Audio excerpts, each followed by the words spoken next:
right, we are here again. It is a weekend and it's Saturday, and I'm so glad to be here.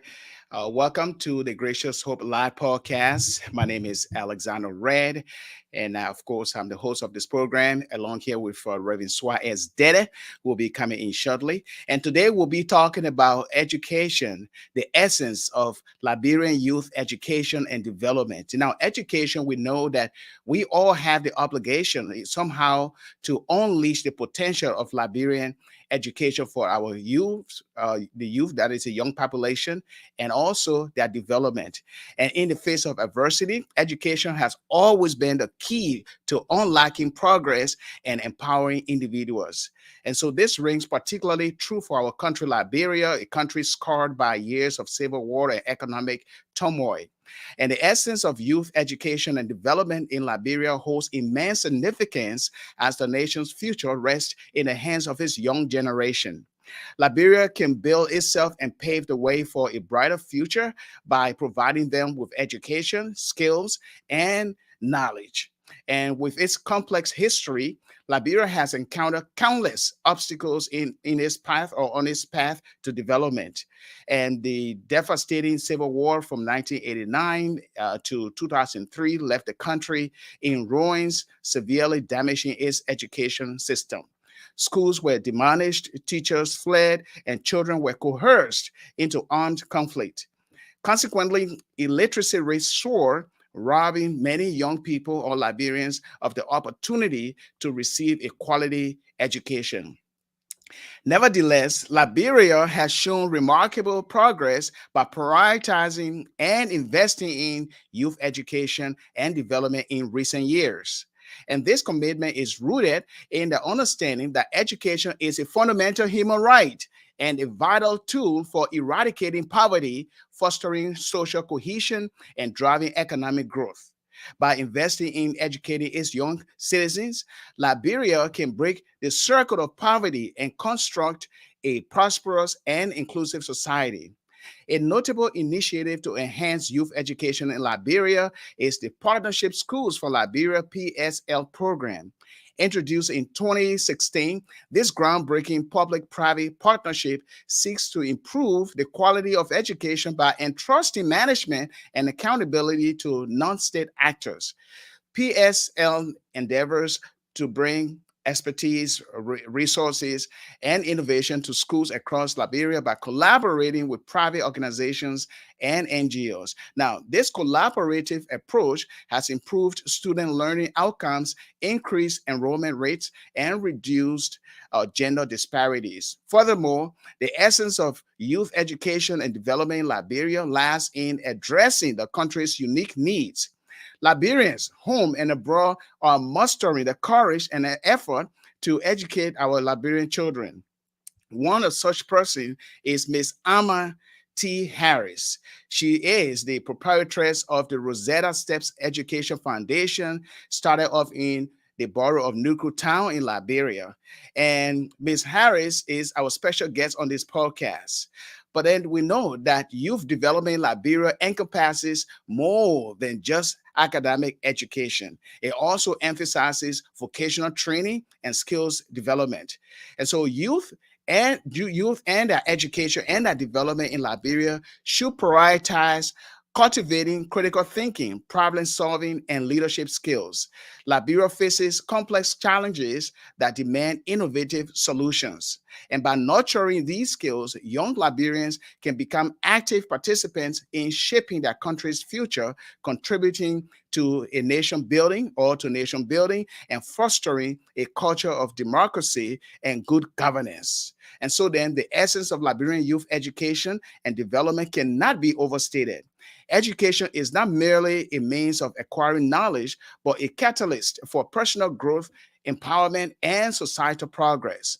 So then, by investing in education, that is in our educational system, and developing our youth with skills, knowledge, and abilities, Liberia can be broken, or can break free from the chains of its past and build a prosperous and inclusive society.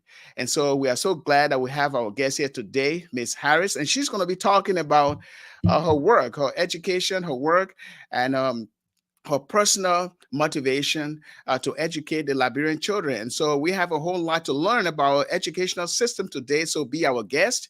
And it's a pleasure right now to bring on the co-host of this program, Reverend Suah S. Deddeh. Reverend Deddeh, we are back here again, and I'm so glad that we are talking about education this time today. Indeed, this is a good transition from the other issues we've been discussing on this platform, which are Mhm. also informative and educational and instructive. But when it comes to education, especially young people education or youth education in our country, is of significance because you and I know from whence we've come. We grew up in a setting where we had an opportunity to be exposed to good education then in Liberia, even though we still had low shortcomings, but at least we were exposed to good education. And as you know, Alex, and our guest today, education in Liberia was severely affected by the Liberian civil wars from 1989 to 2023. We know how negatively impactful those wars were.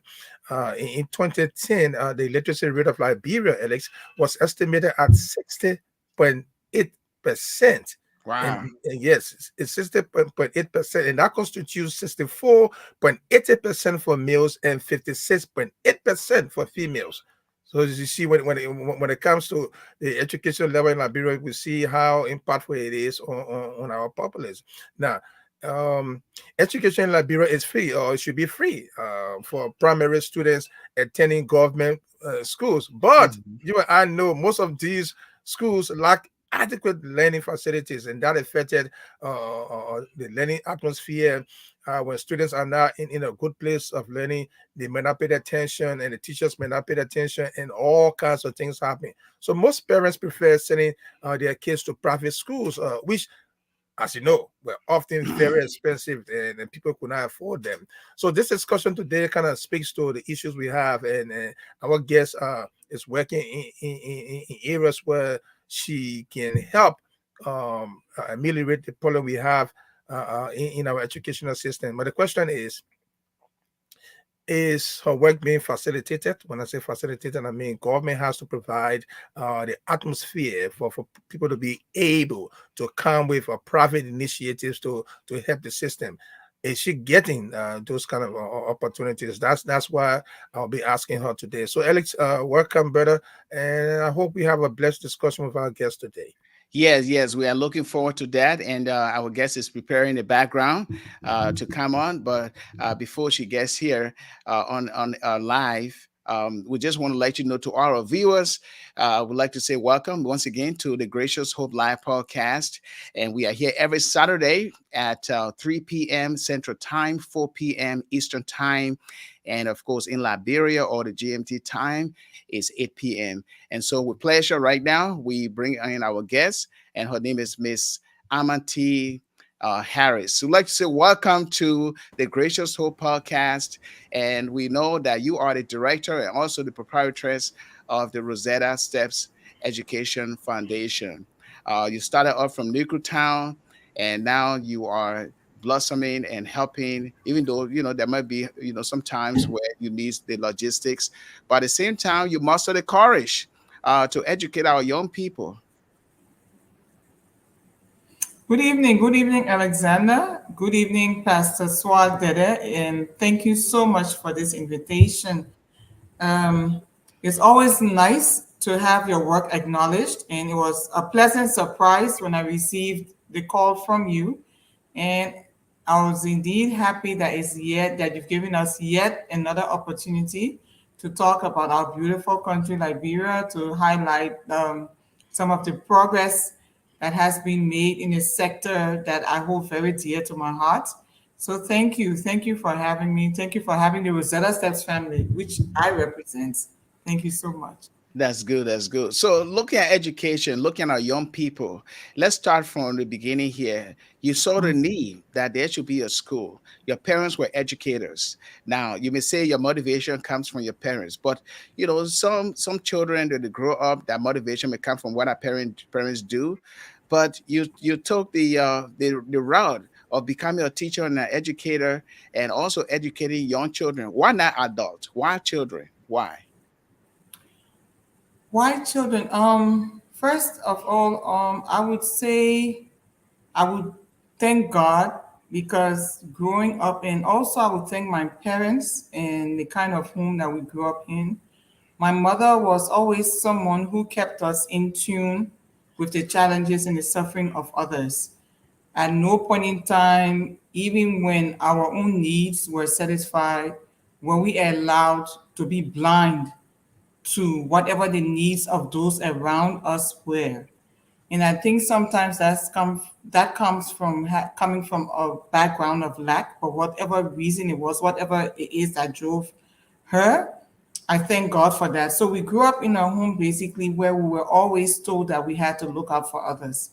So I left Liberia during the war. I stayed in Liberia up until grade 9, and then due to the war, we fled to Nigeria, where I finished high school and then went on to do some studies in neighboring West African countries. On my return to Liberia, what I did see was a great disparity in the education that I had received in Nigeria versus what I saw happening here. And it was just a day that I visited my grandmother's house in Newtown. You know, Newtown is one of those areas where people don't like to live. So you'd be surprised that this three-bedroom house was up for rent for $200 a year.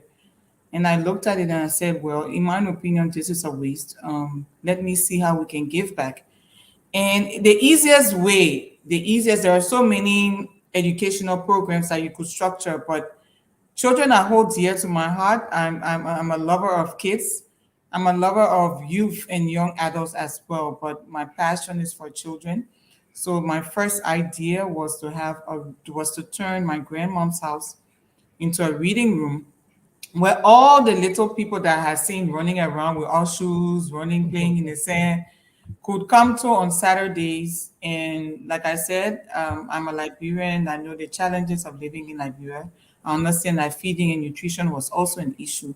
So what we did was structure a program whereby kids could come in on Saturdays, learn a little bit, have something to eat, and then return to their homes. Just a safe space for kids in the Newtown community. That was our original intent, and that's how the Rosetta Steps Foundation came about.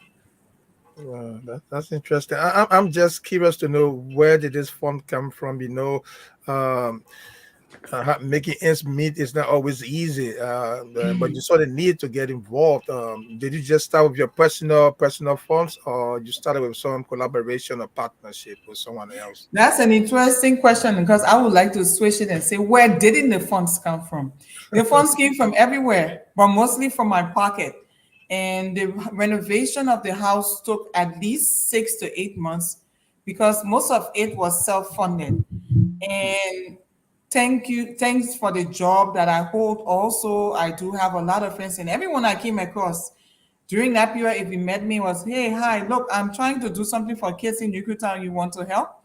And it was a $50 here, $100 there.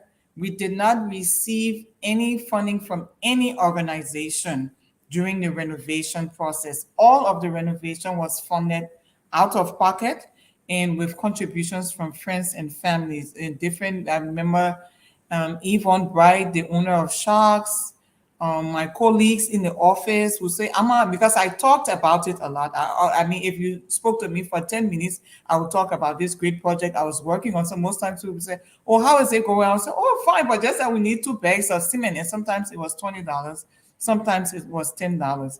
And it was not until we had completed the renovation that we were able to write a NASCOP for a grant, and they were able to provide us with, I still remember, 35 chairs and desks for our people. And that's how we're able to open up. But it was self-funded, funded by friends and relatives.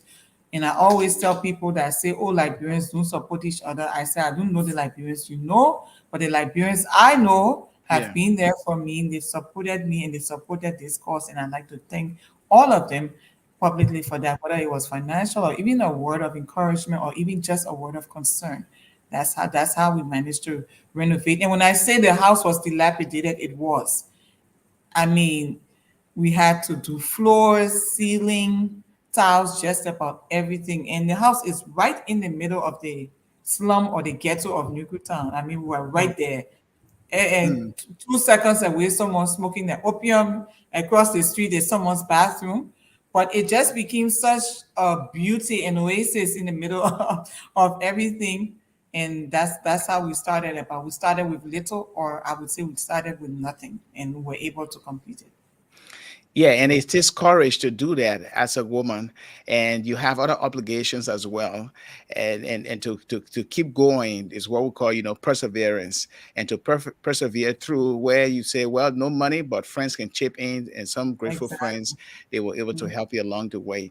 Now, if you look at education as a whole and look at your institution, what are you doing differently from the others to educate the children? What, like The your in terms first of your thing, curriculum and other activities?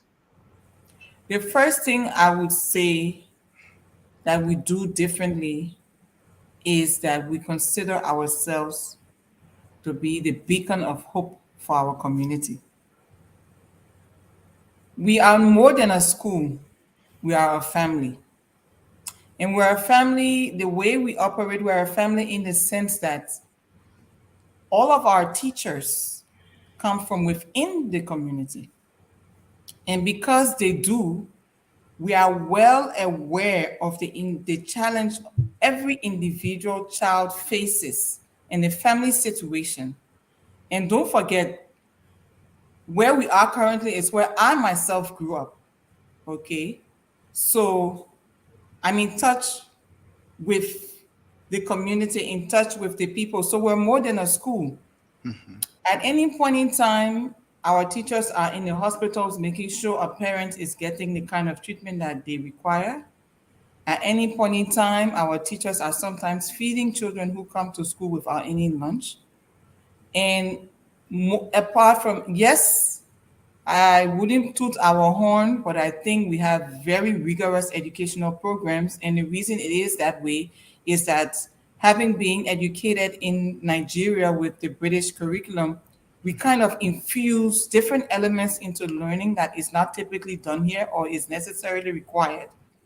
So that's our strength. But in the meanwhile, we're a family. I remember we're out there at any point in time. We're sourcing grants, and the grants sometimes that we're sourcing is not just to buy books and copybooks and pencils. In recent times, we received grants where we're able to carry out medical tests for all of our students. And you'll be surprised at some of the health challenges that they had, but they were not aware, students, including teachers. We just distributed bags of rice to our teachers. I mean, that's how involved we are, and I would say that more than anything accounts for our success to date. We started off with 20 students, of which only 12 were paying students, the rest were scholarship students, and that is something that we do. So the community sees us, they trust us. And what we do additionally is we tailor all of our programs. I give you an example. When we first started, we most schools close at 1 p.m. We were closing schools at 3. We had the first incident of a child being burnt by hot water. Hmm. I said, okay, we talked to the parents. The second incident of a child going missing, we extended our hours to 4 p.m. And in Liberia, when you say 4, the person not coming for the child until 5 or 6. And all those things are intentional because we're well aware that the parents of these kids do not have the resources to employ caretakers at home.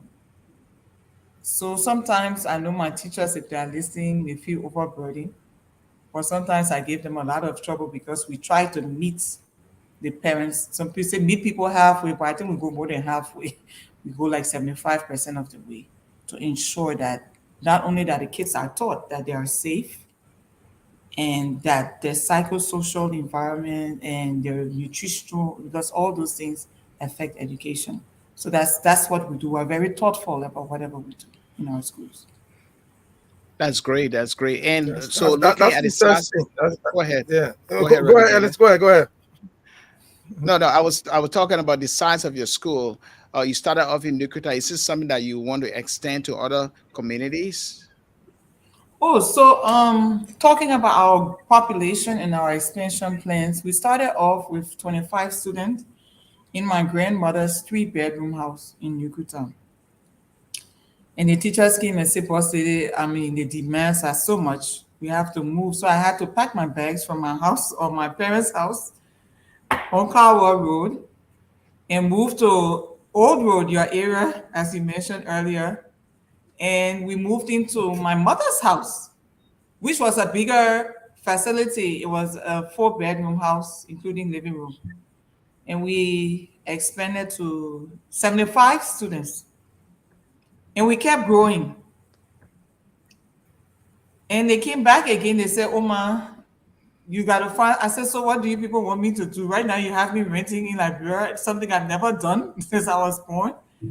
So I had built a house, and I would like to say, I was just having a conversation the other day about the importance of mortgage loans. So there was a time LBDI had a mortgage loan, and I accessed that opportunity. So I built a house out on the Robertsville Highway, which I intended to move in. And there was no option. So what I did was I sold the house, and with the funds from the sale, we've constructed a 10 classroom facility. So in the same space of my mother's home. So what we have now is a 15 room facility, and we now have a student population of 242. Hmm. Our long-term plan, like I always tell people, and people say, what about the hinterland? I said, yes, there's a need there. There is a need there. But when I see the overpopulated, underserved communities in Liberia, it's like leaving people here to go extend yourself when there are so many. Because when I look at an area like Soniwe, I look at an area like Peace Island, I look like an area like even not, even the Old Road area, you have underserved communities in those areas. And by underserved, I mean communities where people live who earn because most of our parents are people who earn minimum salaries, $100 to $150 to $300 a month. Their kids deserve to go to school. And we all know that the public school facilities aren't adequate. I'm 43 years old. From the time I was 1 year old, I heard about Tupman High being the largest public school. It still is. Hmm.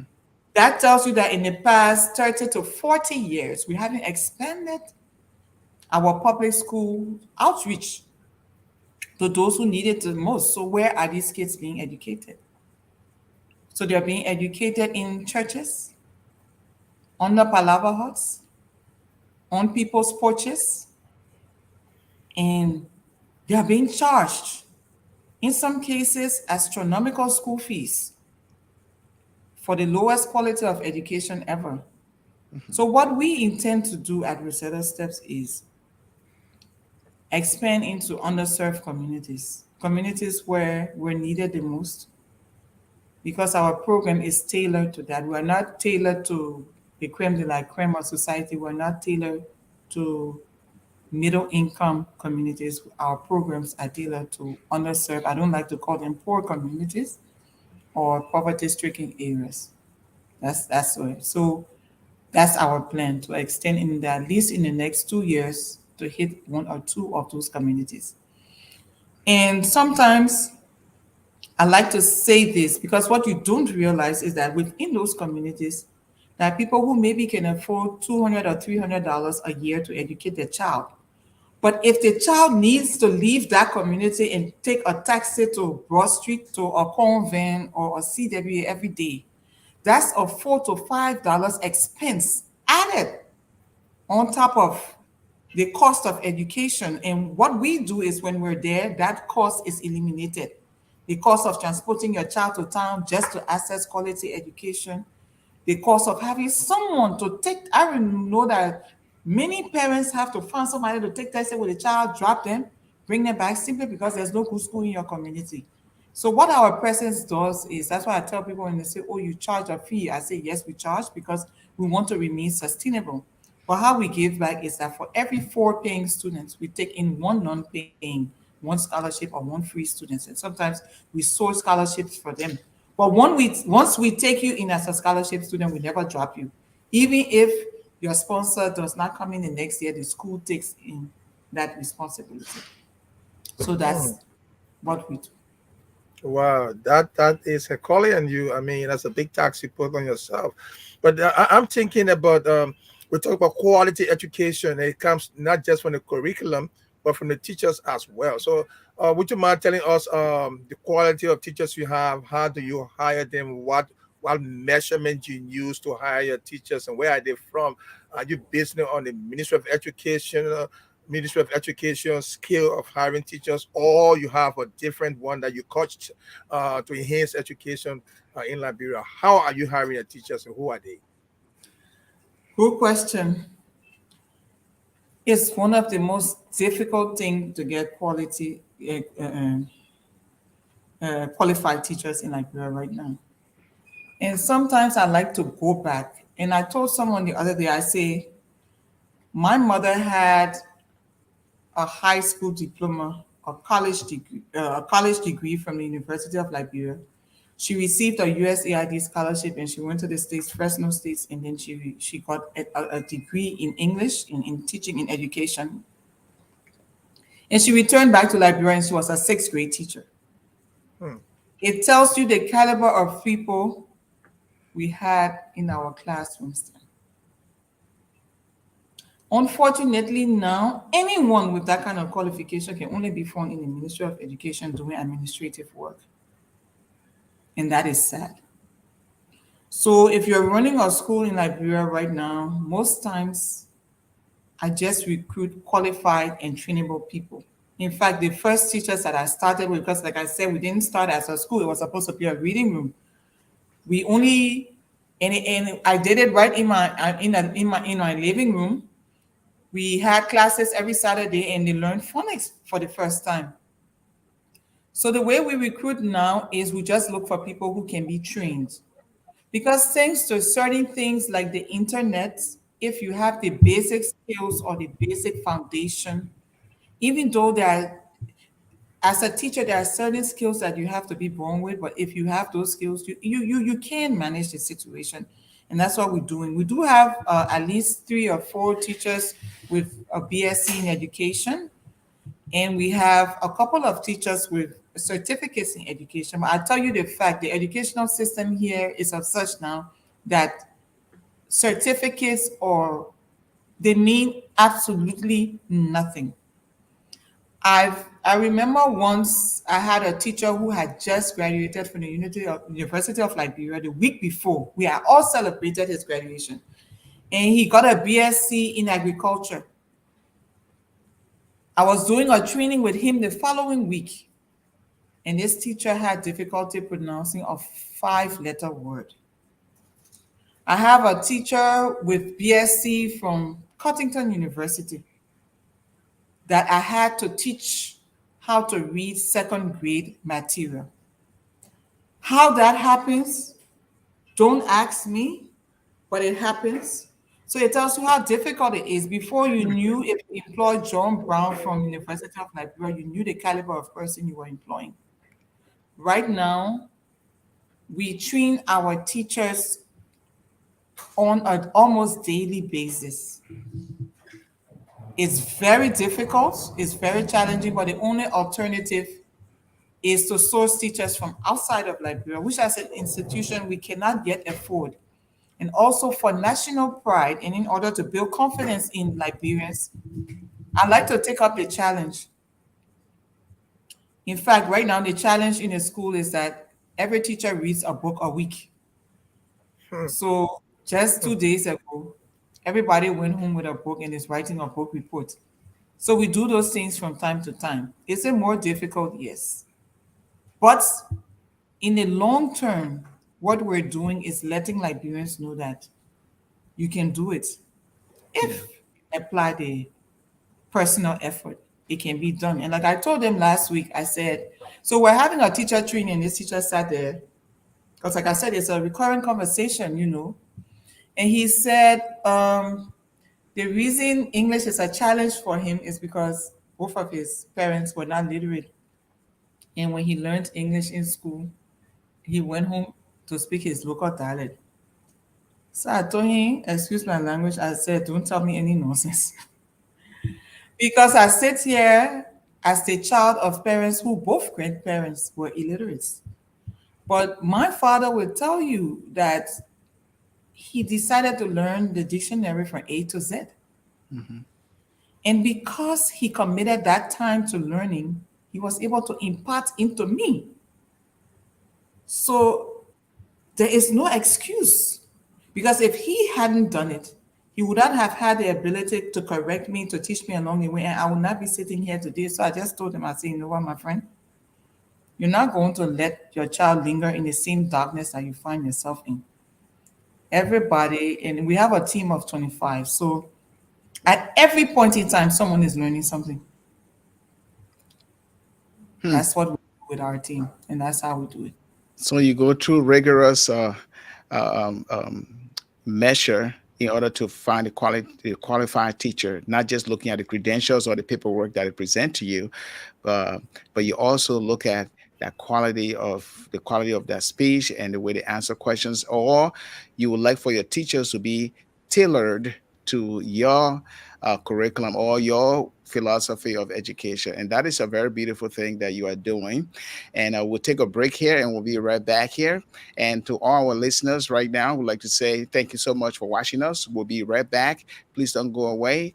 And our special guest today, of course, is Miss Ama T. Harris, and she is the director of the Rosetta Steps Education Foundation in Liberia. And she is talking about educating the young people and developing them with different skills and capacities that they can use for a brighter Liberia. And we'll be right back. Please don't go away.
All right, and we are back here on the Gracious Hope Live podcast. Once again, my name is Pastor Alexander Red, and Reverend Suah S. Deddeh is also here as a co-host. And we've been talking about the essence of Liberian youth education and development. And Ms. Harris is talking about the steps that she is taking along with her staff to educate the young people in our country. We know we have a youth burge in our country. The population is increasing, and we want future leaders, leaders that are trained educationally and also with the skills that our country need right now.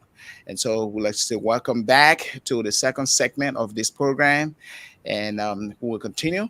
And Ms. Harris, I know you've been talking about your way of hiring your teachers for your school and looking at the students that you have. They are all different, or when I say diverse background, the way they grew up, their own life story, their parents, and also the language that they speak. In Liberia, we have local languages. We have 13 counties. We got about almost 17 mother tongue kind of language, our native dialects, or let me say dialects. And so it's a very huge task for you to deal with teachers and students in learning, and not just learning from the textbook, but also learning that social skills as a whole, social skills. Now, what I wanted to know: do you incorporate the Bible, in your curriculum? Yes, we do. Yes, we do. And it's a my teachers and I we go back and forth. But the Liberian curriculum, we are required to teach religious instruction, so we teach both from the Bible. But our school is it's a Christian school.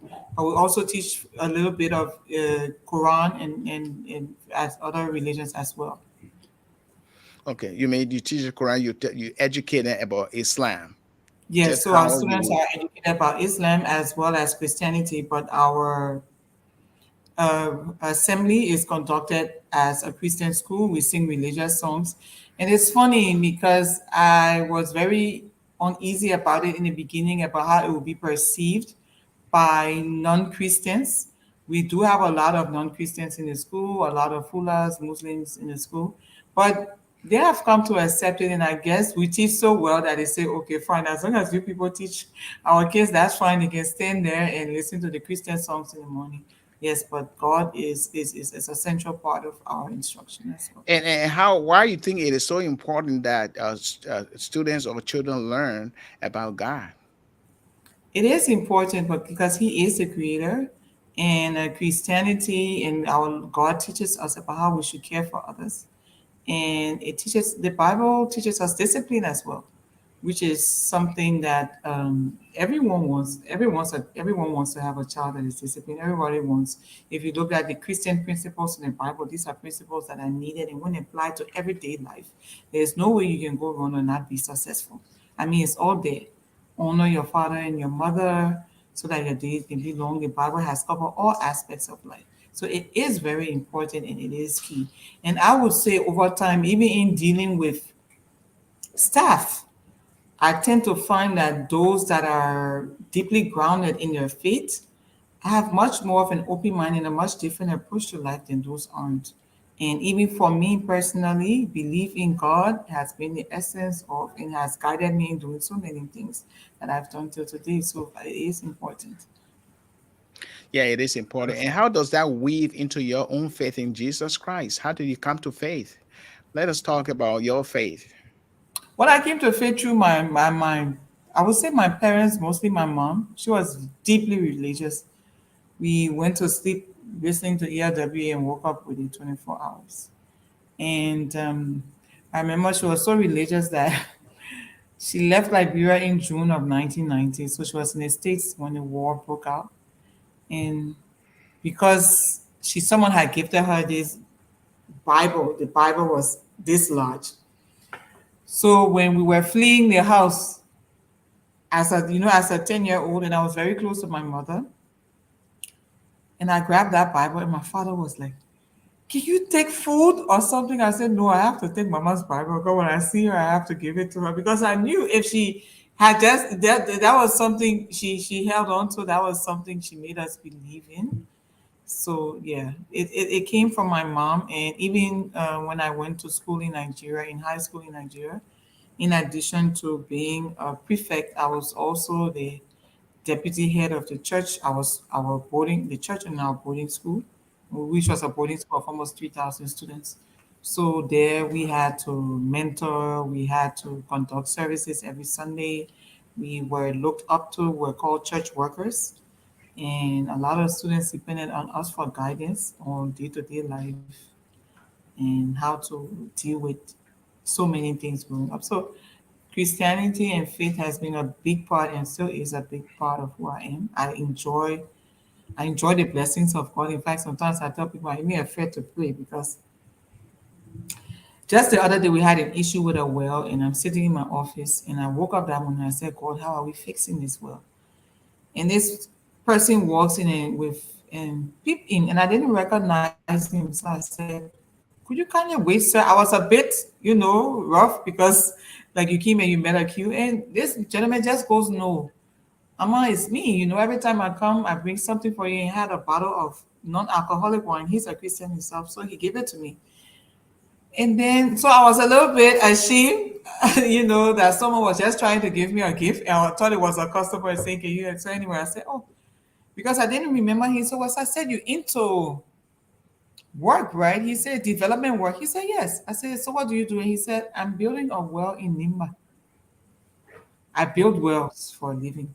And I had slept all night on our mind was we need to fix it well. So sometimes I tell people that it's gotten to the point where I'm even afraid to pray because most times, maybe because a lot of times the prayers aren't for my self gratification, but God always comes through and He's been faithful. That's wonderful, wonderful. In everything we do, faith is a foundation to success, especially if you're not relying on just yourself, but depending on God and not leaning on your own understanding. So faith, we need faith for us who exercise faith. It does not mean you wouldn't have challenges or you wouldn't have problems or setbacks, but your faith will keep you going through those setbacks and those Mhm. problems that It makes your approach to problems different. We all will exactly. face the same problems, but you don't see it at the end. Exactly, exactly, You're exactly. able to Like battle it. I tell people that tough times don't last. But tough people who rely on Christ Jesus, who depend on Christ Jesus, will last. But let me come back to I'm thinking in my mind. You talk about training the teachers, those who you see the qualities and you train them. My first question, and then I will ask the second one. So just put your thumb on that, and then I will ask the second one, and you can maybe respond to both of them at the same time. Mhm. You who's doing this teaching, training these teachers? Who are the trainers of trainers? Who are the trainers of these teachers that you use to prepare them? Because some of them don't have teacher certificates from what I'm hearing from you, but you still look at their gifts and their abilities and you train them. So the question is, who's training them? The second thing Okay. is that yeah, you just keep your thumb on that. You want to answer that first before I go to the second one? Oh no, I can take both of them. Okay, great, great. So the Human Rights Measurement Initiative, the HRMI, finds that Liberia is fulfilling only 35.9% of what it should be fulfilling for the right to education based on the country's income. So the country's income percentage is used for the right to education that will be Mhm. invested in the educational system for students for to improve the educational standing. Now, HRMR breaks down the right to education by looking at the rights to both primary and secondary education. Now, Mhm. while taking into consideration Liberia's income level, the nation is achieving just 45%, 45.7% of what should be possible based on its resources for primary education and just 26% for secondary education. So my question is, in all of what you're doing, is government reaching out to you while you try to help develop the youth capacity, or are you reaching out to government to tell them you are there and you need their attention? Okay. So I think let me start with the training. Or let me start with the HRMI question, which is a very interesting approach to what is expected of government. I mean, I'm just learning of that today, but I like that approach because it's based, because many times governments hide under, oh, we are a poor country, that umbrella. But I like the fact that it links it to your current income. So it's basically telling you, even with what you earn now, you can do more. And that's an interesting approach. And I'm not surprised, neither am I shocked. Because, like people say, what statistics are you working with? Unfortunately, there are so many measures that we should have, but because getting some of those statistics require funding, and we haven't even sourced funding for those kind of things, because you have to know the depth of the problem to even begin to find the solutions of it. Yeah. But like I tell people, even if you scan your immediate environment in Liberia, you will know how much more Liberia needs to do in terms of education. Every one of us sitting here has an aunt or aunt that has never been to school. Every one of us has an employee who cannot read or write.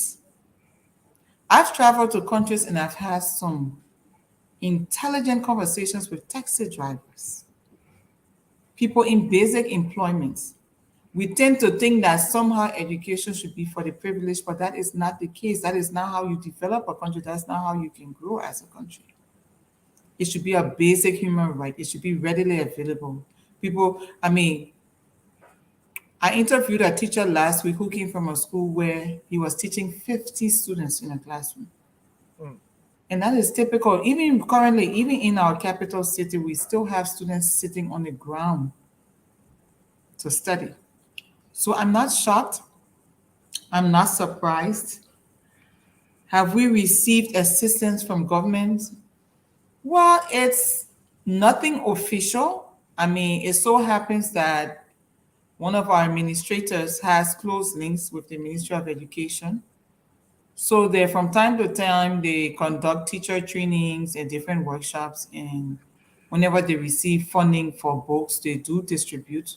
But is it a kind of support that we would like to receive? No. Is there more that they can do? Yes. But I like to say this. My prayer is that if it's there for them to do, I would like to see them pump it into the public school sector. The reason why you have a proliferation of private schools, everywhere you turn in Liberia is another school. The reason why I even exist, not that I mind existing, but it would be nice one day to walk into Rosetta Steps and only see 10 students in a classroom because our government has built a state-of-the-art public school next door that is for free. That is what I wish to see. And we have friends in government, and I'm in addition to everything I do, I'm also a Rotarian. So we work sometimes. We're very well aware of the problems in the different sectors, because education is a sector that of Rotary is one of the pillars of Rotary. I don't like to be critical. I'm a very positive person, but I always tell people, we say we are a small community. Let's use this sense of community to encourage those of our friends, our husbands, our wives that are in positions of public authority to do better. There's so much more that can be done. And one of the first things that you can do is to increase the budget for education. It's heavily underfunded. Yes, I know corruption and so many other things exist, but that's the first sign from a government perspective that you can show that you have an interest, in education. And the reason why I believe it can be done, I tell people, is because my mother was the principal for G.W. Gibson. I know what happened there. I know what they did there with students. She was also the principal for the William V.S. Tubman High. And I saw the magic that was worked. Not only in the sense of children making better grades, but the hope that was restored in those students. So much so that I remember after the war, those students got together and built a monument. If you walk into Tubman High now, there's a monument there to her. But the reason she was able to do all those things was she wasn't working in isolation. President Doe and then the MCSS, they gave a lot to education. They gave a lot. I remember when she first took over Top Mahal, the first thing she told the president was, I cannot be principal of a school without a fence because I can't restrict my students from going. And a fence was built within 3 months. So once the teachers, the principals, the superintendents in the educational sectors have that kind of support, yes, there are lapses, yes, they need training, but there's a whole lot that they can do if they get the kind of support that they need. And like I said, Rome was not built in a day, but we need to be intentional. When you go through 14 to 20 years of civil war where other countries have been developing, you need to be intentional about where you want to take your country to. And you need to have a plan and you need to give the relevant sectors the kind of support they need. So if there's anyone in the public sector that is listening, please have mercy on our children in the educational sector. That's good. That's good. And we all understand that education is a fundamental human right and a vital tool for eradicating poverty, fostering social cohesion, and driving economic growth. And so, investing in educating the young children or our young citizens, we know Liberia can be broken away from the circle of poverty, and then we can have a prosperous and inclusive society. Now, for your foundation, that is for your school foundation, you have other plans ahead to expand and to make sure that you have graduates that will contribute to the immediate community and also beyond as well. So then, what I want to know in the next few minutes, because we got a few more minutes to be out of here, um, how do you envision your school and your students and the outcome from educating them that will benefit society? So this is what I tell my teachers. Because we have done a census and it's established, I said, look, in these walls, we teach as if when our students leave, they're blind, they're deaf, and they're dumb. In these walls, we teach them as if their life and everything they will ever know depends on us. And what we try to do, our philosophy is that we approach it because the truth of the matter is when you're dealing with families from lower income, they're very vulnerable. The death of one parent sometimes means no education for 3 or 4 kids. Sometimes even just mother falling sick. We've had those cases. Sometimes it's just Papa say this school too expensive, you need to go somewhere else. I've had a parent come and say, no, my son is not making good grades. I want you to exchange him with the other girl and I want him to go to the garage to sell. So for us, we teach our kids in a way, and our intent for the current center that we have is to expand up to the 9th grade. So by the time this child leaves us at the 9th grade level, even if they never enter a classroom again, they can be a functional and a contributing member of society. And that's why we emphasize heavily on our reading, phonics, and comprehension programs, because that's the basis of learning anything else in life. So if John Brown leaves tomorrow and he can't even see the walls of a classroom again, but he has the talent to be a tailor, he's going to be able to measure better because we've shown him how to measure. If he decides to be a masoner, he's going to lay better blocks because we've taught him area, perimeter better. And I might not get to see some of those kids as adults, but I definitely tell them, and I see it because I tell the teachers, I said 20 years from now, and it has happened now. The other day I was approached by the Rotary Club, and they said, Auntie Amma, we organizing our spelling bee. But could you please not send your students, because when they come, they take first, second, and third prize. Hmm.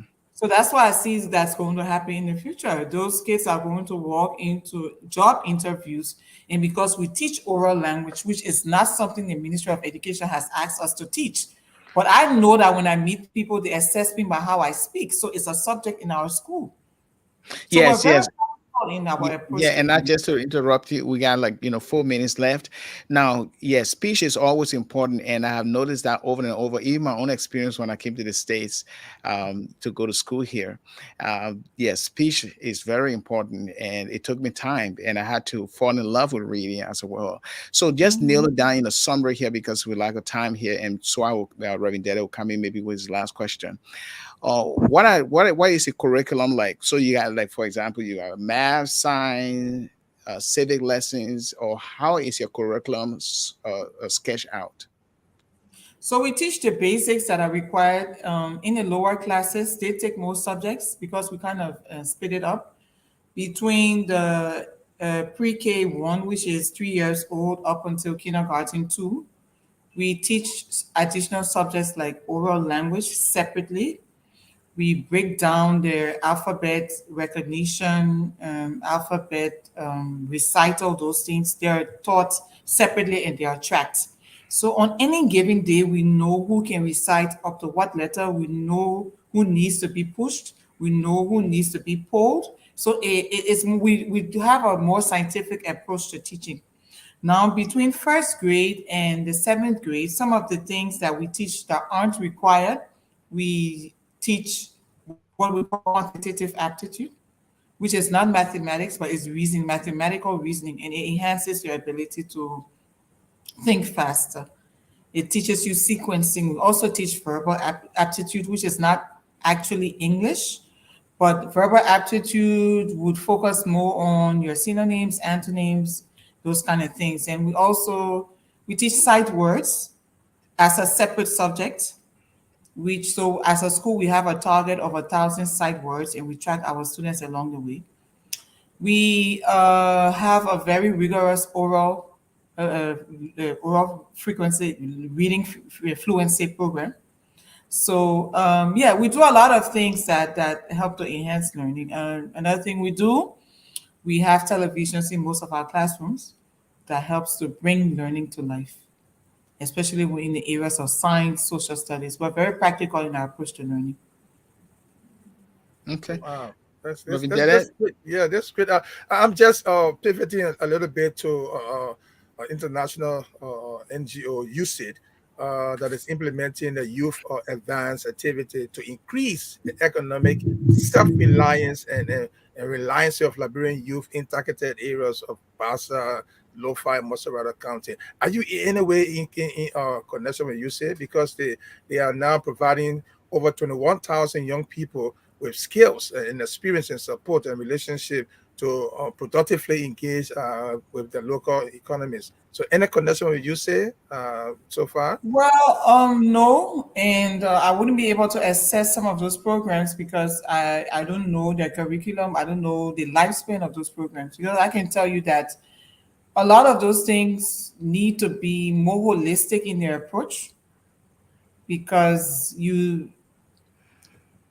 I think they're more like a fire brigade approach to learning than anything. So you said most times their programs support government programs, not private programs. And I gave you an example. USAID has produced an early grade reading textbook, which we use as a supplementary material, but which I feel is far below this international standards for reading. Hmm. And why would you pump so much money into such a project? I don't know. Liberian kids do not deserve to read any less than the kids abroad. There are Hmm. scientific reading programs that all you need to do is purchase and provide. So why are you bringing Liberian teachers together to write textbooks?